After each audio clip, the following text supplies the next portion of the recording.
தலைவா நல்லா யோசிச்சு இப்பதான் தலைவா அந்த பதிவு போடுறேன். எல்லாருமே ஆட்டோ வித்துருக்கு தலைவா. ஏன் தலைவா 5 வருஷத்துக்கு மாசம் 10,000 8,000 டியூ கட்டி எப்சி இன்சூரன்ஸ் பண்ணிருக்கீங்க. அதான் ரேபிடோ காரன் தரானே மாசம் 24,000 ரூபாய் சம்பளம் தரான். நம்மள கூப்பிடுறான் வான்னு. நம்மள இல்ல நிறைய பேர் ஓட்டி இருந்தாங்கிறானுங்க.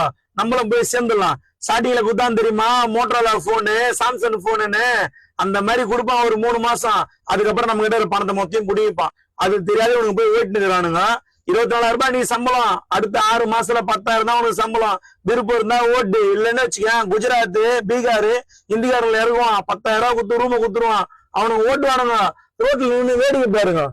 இதெல்லாம் தெரியாத ஒரு விளம்பரம் பண்ணிக்கின்னு நம்ம தமிழ் தான் நம்மளுக்கு ஆப்பு வைக்கிறான். வெளியூருக்காரெல்லாம் கிடையாது. போய் பாருங்க கேரளா கர்நாடகாவெல்லாம் ஓலா ஊபர் அச்சு ஓட விடுறானுங்க. ஒரு ஒற்றுமை தமிழங்கிட்ட. இதனாலதான் வரவெல்லாம் நம்ம தள்ள முளை அடிச்சுட்டு போறானுங்க. இது தெரியாத ஒரு சில தற்கூரிங்க ஆடின்னு கிடக்குதுங்க. 10,000 5,000 ஆசைப்பட்டு விளம்பரத்துக்கு பண்ணின்னு நம்ம தாக்க அரங்கு